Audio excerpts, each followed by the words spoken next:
चलिए बेटा, आज हम लोग पढ़ने जा रहे हैं कैपेसिटेंस। कैपेसिटेंस सेक्शन बी है हमारे chapter 2 electric potential and capacitance का। इलेक्ट्रिक पोटेंशियल हम लोग अपना फिनिश कर चुके हैं, अब हम आ रहे हैं कैपेसिटेंस के ऊपर। तो ये जो टॉपिक होता है कैपेसिटेंस, ये नॉर्मली बच्चों को बहुत बड़े लेवल पर जाकर समझ नहीं आता, थोड़ा टिपिकल सा लगने लगता है। तो हम कोशिश करेंगे कि हमें भारी ना लगे, हम इसकी बेसिक टर्मिनोलॉजी पे जाएंगे। सबसे पहले टर्म आती है कैपेसिटेंस या कैपेसिटर। तो जो कैपेसिटेंस है, कैपेसिटेंस बेसिकली किसी भी कंडक्टर की वो प्रॉपर्टी होती है जिसकी वजह से वो चार्ज को अपने अंदर होल्ड करता है। मैं अगर अपने शब्द में कहूँ तो ये एक ऐसा डब्बा होता है जिसके अंदर चार्ज को फिल किया जाता है। मतलब चार्ज को आपको स्टोर करना, तो कहाँ स्टोर करोगे? तो जिस बॉडी के अंदर आप उसे स्टोर करते हैं उसको हम लोग कैपेसिटर बोलते हैं। कैपेसिटर आपने देखा होगा, जो फैन होते हैं, पंखे होते हैं, उनमें एक वाइट कलर का इतना बड़ा लगा रहता है कुछ, जिसको कि कंडेंसर बोलते हैं वो लोग। तो जो कंडेंसर है वो भी एक तरह का कैपेसिटर ही होता है।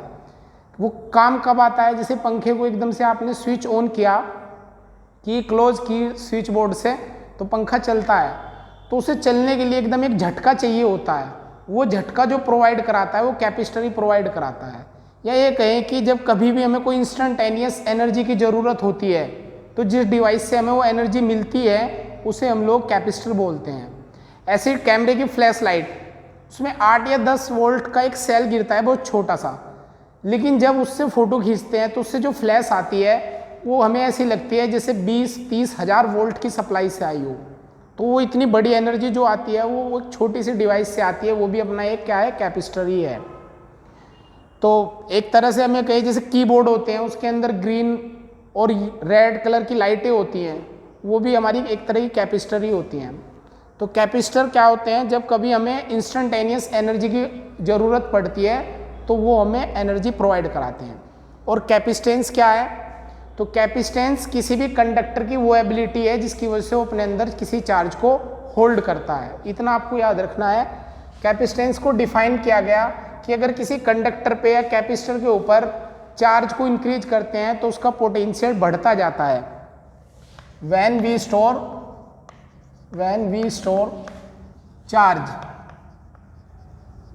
On a conductor, its potential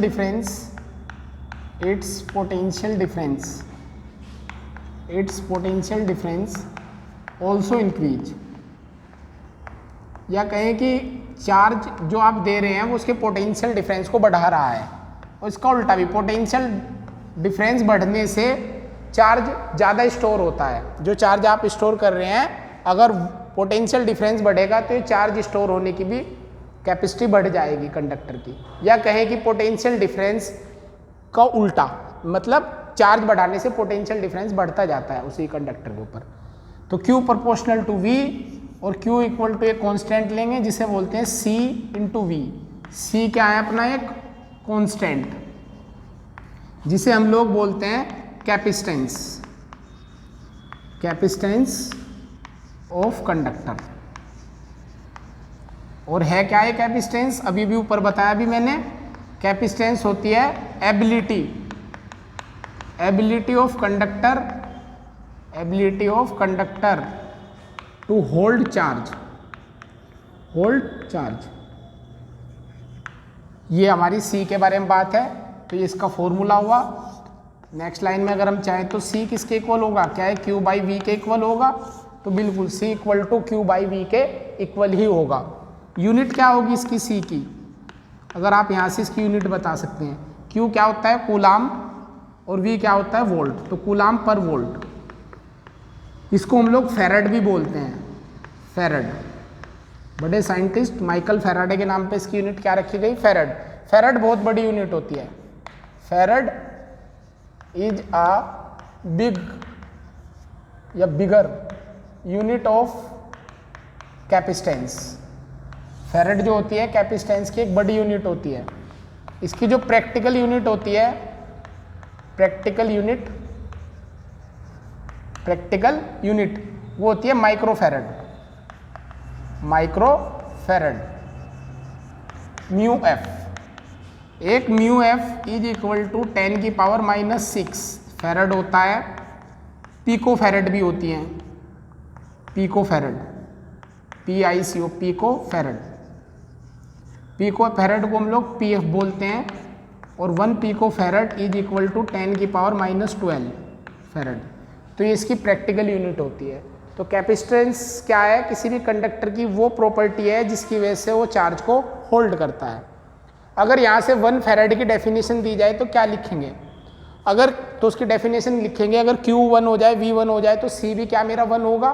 तो बिल्कुल C भी 1 होगा। तो क्या डेफिनेशन बनेगी कि अगर किसी कंडक्टर पे 1 कूलाम चार्ज स्टोर कराने पर उसका पोटेंशियल डिफरेंस 1 वोल्ट हो जाता है, तो हम उस कंडक्टर की कैपेसिटी या कैपेसिटेंस कितनी बोलते हैं बेटा?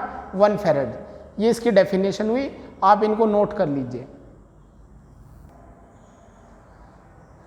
अब हम लोगों ने कैपेसिटेंस का फॉर्मूला पढ़ चुके किसी भी कंडक्टर के लिए, C = Q/V। ये फॉर्मूला पढ़ चुके। Q क्या है? चार्ज स्टोर्ड इन कैपेसिटर या कंडक्टर, क्योंकि कंडक्टर में ही स्टोर होगा। और V क्या है?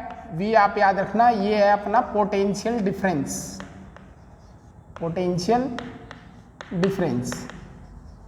इसको हम लोग पोटेंशियल डिफरेंस बोलते हैं। ये पॉजिटिव प्लेट, यहाँ पे 2 प्लेट पड़ेंगे, पॉजिटिव और नेगेटिव, उनके बीच का डिफरेंस होगा। ये कैपेसिटर बनेंगे जब, तो 2 प्लेट होंगे, एक पॉजिटिव एक नेगेटिव, एक बड़ा पोटेंशियल और एक छोटे पोटेंशियल के बीच का डिफरेंस हमारा V होने वाला है, और C कैपेसिटेंस है। फैक्टर किस किस पे डिपेंड करेगा? ये factor on which C depend, तो सबसे पहले ज्योमेट्री पे डिपेंड करता है, यही बात याद रखना। C डिपेंड ऑन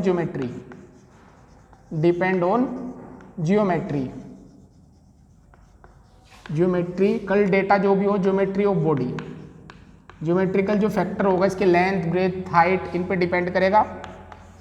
ये C जो काम की बात बता रहा है, डज नॉट डिपेंड ऑन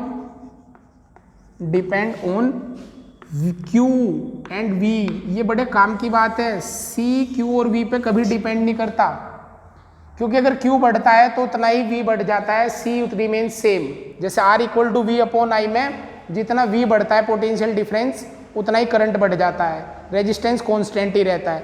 तो इसी तरह C, Q और V पे डिपेंड नहीं करता बिल्कुल भी। तो बोर्ड में भी और कई बार और जगह भी ग्राफ आ चुके हैं कि अगर इस एक्सिस पे आप C लेते हैं, इस पे Q या V कुछ लेते हैं, तो कैपेसिटेंस 0 नहीं होती, बट इन पे डिपेंड भी नहीं करती। तो इस तरह से ये ग्राफ बन जाता है C और V के बीच। क्या मेरी बात याद रहेगी आपको? तो डिपेंड किस पे करता है? ज्योमेट्रिकल फैक्टर ऑफ बॉडी, यानी उसके लेंथ, ब्रेथ, हाइट क्या है, बट Q और V पे डिपेंड नहीं करता, सराउंडिंग मीडियम पे डिपेंड करता है। C depend on surrounding medium of body, surrounding medium of conductor, इस पे डिपेंड करता है ये जरूर। तो ये C की डिपेंडेंसी है जो आपको याद रखनी। मैंने कहा ना कि हम ये चैप्टर टफ बन जाता है, तो टफ ऐसे ही नहीं बनता, टफ इसी वजह से बनता है कि हम लोग इस चीज़ को देख लेते हैं और इसका ग्राफ थोड़ा कम समझते हैं कि भाई C तो V के प्रोपोर्शनल दिख रहा है, यहाँ से C प्रोपोर्शनल है Q के और इन्वर्सली प्रोपोर्शनल है V के। अगर यहाँ Q ले ले तो हम ये बना देते हैं, तो ये गलत है। ये डिपेंड ही नहीं करता इस पर, जितना चार्ज बढ़ाओगे इतनी पोटेंशियल डिफरेंस बढ़ती चली जाएगी, रेशो कांस्टेंट ही रहेगा। तो ये हो गया। अब हम कैपेसिटेंस निकालनी सीखते हैं। कुछ कैपेसिटर हमारे कोर्स में है, कुछ नहीं है, तो हम सबकी कैपेसिटेंस निकालनी सीखते हैं, कैसे इसको कैलकुलेट किया जाता है। सबसे पहले आती है हमारी capacitance of a spherical conductor. Capacitance of a spherical conductor, उसकी हम लोग कैलकुलेट करते हैं कैपेसिटेंस। तो मान लीजिए हमारे पास कोई स्फेरिकल कंडक्टर है, आइसोलेटेड है वो। आइसोलेटेड का मतलब कोई दूसरा कंडक्टर उसके पास नहीं रखा हुआ, क्योंकि अगर दूसरा हो तो उससे क्या होता है कि चार्ज इंड्यूस होना शुरू हो जाता है। जैसे कि अगर आपका कोई पॉजिटिव है और इसके पास ही न्यूट्रल कंडक्टर रख दें, तो यहाँ माइनस आ जाएगा, यहाँ प्लस आ जाएगा, ये इंडक्शन स्टार्ट हो जाता है। अगर किसी कंडक्टर के पास कोई दूसरा कंडक्टर रख दें तो ऐसे इंडक्शन स्टार्ट हो जाता है। तो हमने कैसा कंडक्टर लिया है बेटा? ये तो हम लोगों ने आइसोलेटेड कंडक्टर ले रखा है। इसका क्या मतलब है कि ये अकेला ही रखा हुआ है। तो चलिए ये अपना एक आइसोलेटेड कंडक्टर हो गया और ये रेडियस r होगी इसकी, ये इसका सेंटर है। आपने इसको q चार्ज दिया, कितना चार्ज दिया q, तो q चार्ज हमें पता है कि कंडक्टर के अंदर जो भी चार्ज होता है वो 0 होता है। अंदर चार्ज कितना होता है q इनसाइड कंडक्टर में, q इनसाइड ऑफ कंडक्टर, तो हम सबको पता कि अंदर 0 होगा, जो भी होगा कहाँ होगा वो सरफेस पे। q सरफेस कितना होगा, तो जितना है तो q होगा, तो अंदर 0 होगा, तो इसकी वजह से इसका पोटेंशियल भी आ जाएगा। तो potential on the surface of conductor, तो कंडक्टर की सरफेस पे पोटेंशियल आएगा। यहाँ से फील्ड लाइन जारी होंगी, हम पढ़ चुके इन चीज़ों को कि वो ऐसे जाएंगी जैसे सेंटर से आ रही होंगी, ऐसे इलेक्ट्रिक फील्ड होगा अपना, ये इलेक्ट्रिक फील्ड है। पहले हम सारी बातें पढ़ चुके हैं अपनी पुरानी लेक्चर्स में, सेक्शन ए में। तो पोटेंशियल कितना है कंडक्टर की सरफेस पे, V equal to 1/4 pi epsilon naught Q/R, इतना पोटेंशियल इसकी सरफेस पे होता है।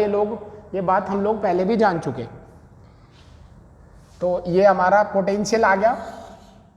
तो जब पोटेंशियल पता लग गया तो हम क्या लिखेंगे, according to definition of capacitance.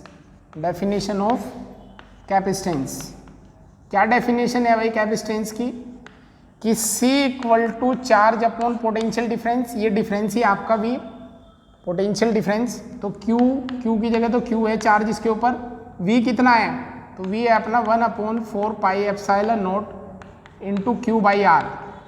Q से Q कैंसिल, C गया 4 पाई एप्सिलॉन नॉट R के इक्वल। तो ये कैपेसिटेंस का फॉर्मूला आ गया। तो देखिए 4 पाई एप्सिलॉन नॉट पे डिपेंड कर रहा, रेडियस पे डिपेंड कर रहा। तो इससे क्या पता लग रहा है कि कैपेसिटेंस ज्योमेट्री पे डिपेंड करती है। C और R के बीच अगर आप ग्राफ क्रिएट करें तो कैसा ग्राफ आएगा, ये अपना C, ये R। तो यहाँ से साफ साफ दिखाई दे रहा कि एयर में C proportional to R in air, अगर मीडियम हवा है तो ये ग्राफ आ जाएगा डायरेक्टली प्रोपोर्शनल। इस तरह से आप C और R के बीच अपना ग्राफ भी बना सकते हैं। नेक्स्ट टर्म इसमें हम लोग पढ़ते हैं, अगर अर्थ हो, अगर कोई कंडक्टर इतना बड़ा हो कि जितनी अर्थ हो, capacitance of earth, capacitance of earth, earth की कैपेसिटेंस कितनी है, तो C इज इक्वल टू, आप लोग क्या जानते हैं, C is equal to earth के लिए जब आप लिखेंगे 4 पाई एप्सिलॉन नॉट R, ये सब कुछ अगर आप लिखेंगे तो ये आ जाएगा। बट हमें एक चीज पता कि अर्थ का जो पोटेंशियल होता है वो 0 होता है। अर्थ का पोटेंशियल क्या होता है, 0 होता है, इसलिए अर्थिंग करते हैं। तो कैपेसिटेंस कितनी आएगी, C इक्वल टू Q/0 से, तो इनफाइनाइट आ जाएगी। तो अर्थ को अगर अर्थ की कैपेसिटेंस कितनी होती है, इनफाइनाइट। और अर्थ जैसा कोई कंडक्टर हो तो उस फॉर्मूले में बस आपको R रखना है, C पता लग जाएगा कितना कैपेसिटेंस होगा उसका। क्या कहा मैंने कि अगर कोई कंडक्टर अर्थ की रेडियस के इक्वल हो, if any conductor having radius equal to radius of earth, कितनी होती है वो 6.4 इंटू 10⁶ मीटर, तो उसकी कैपेसिटेंस कितनी होगी, तो 4 पाई एप्सिलॉन नॉट इंटू RE। अगर आप ये वैल्यू रखते हैं 4 पाई एप्सिलॉन नॉट की क्या होती है 1/9 इंटू 10⁹, 6.4 इंटू 10⁶। तो जब इसको रखते हैं तो ये आएगा 711 माइक्रोफेरेड। तो देखिए अर्थ जितना बड़ा कंडक्टर बनाकर भी कैपेसिटेंस किस में आ रही है, क्या वो माइक्रोफेरेड में आ रही है, तो बिल्कुल ये कैपेसिटेंस माइक्रोफेरेड में आ रही है। तो इससे हम बोल सकते हैं कि फेरेड बहुत बड़ी यूनिट होती है कैपेसिटेंस की। क्लियर है मेरी बात। तो जितनी बड़ी अर्थ है, अगर इतनी बड़ी हम कोई कैपेसिटर बनाएं और उसके अंदर बिजली को स्टोर करें पावर हाउस में, तो ये तो इम्पॉसिबल सा हो जाएगा। तो इसके लिए कुछ दिमाग लगाया गया। क्या दिमाग लगाया गया कि अगर एक छोटी बॉडी है और उस पर अगर किसी तरह हम उसका पोटेंशियल डिफरेंस बढ़ा दें तो उसके अंदर ज़्यादा से ज़्यादा चार्ज स्टोर किया जा सकता है बगैर उसका साइज चेंज किए। तो ये प्रिंसिपल भी होता है कैपेसिटर का, जिसको कि हम अब लोग अपने नेक्स्ट टर्न पे पढ़ेंगे। ओके बेटा, थैंक यू।